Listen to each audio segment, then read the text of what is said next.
આણંદ ખાતે જે તે વખતે ફરજ બજાવતા નિવાસી અધિક કલેક્ટર કેતકીબેન વ્યાસ એમના વિરુદ્ધ એક અરજી આવેલી અપ્રમાણસર મિલકત તો એમણે ધારણ કરેલી છે અને બનાવેલી છે એ બાબતની. તો એમના સંવર્ગ સંચાલક સામાન્ય વહીવટ વિભાગ પાસેથી મંજૂરી મેળવી અને તપાસ હાથ ધરવામાં આવેલી. 2023માં આ અરજીની તપાસ શરૂ કરેલી. એમની જેટલી સંપત્તિઓ છે, એમની જેટલી આવકો છે એ બાબતે બધી તપાસ કરવામાં આવેલી અને એમની કાયદેસરની જે આવક એની સામે એમણે કરેલા ખર્ચ અને વસાવેલી સંપત્તિ એ બધાનું કેલ્ક્યુલેશન કરતાં એમની પાસે 68.84% એટલે કે 3,56,03,910 રૂપિયાની મિલકતો વધારે જણાયેલી.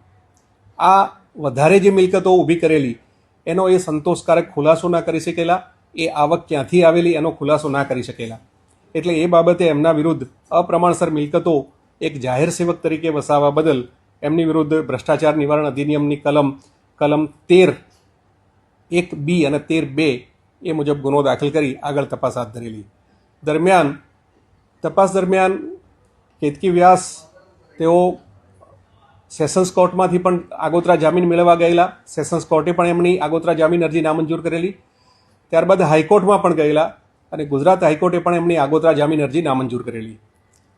ત્યારબાદ આ ગુનાની તપાસ વધારે આગળ વધારવાની હોય, સમયસર ચાર્જશીટ થાય અને ટ્રાયલ સમયસર ચાલી શકે એ માટે એમની ધરપકડ કરવી જરૂરી હતી.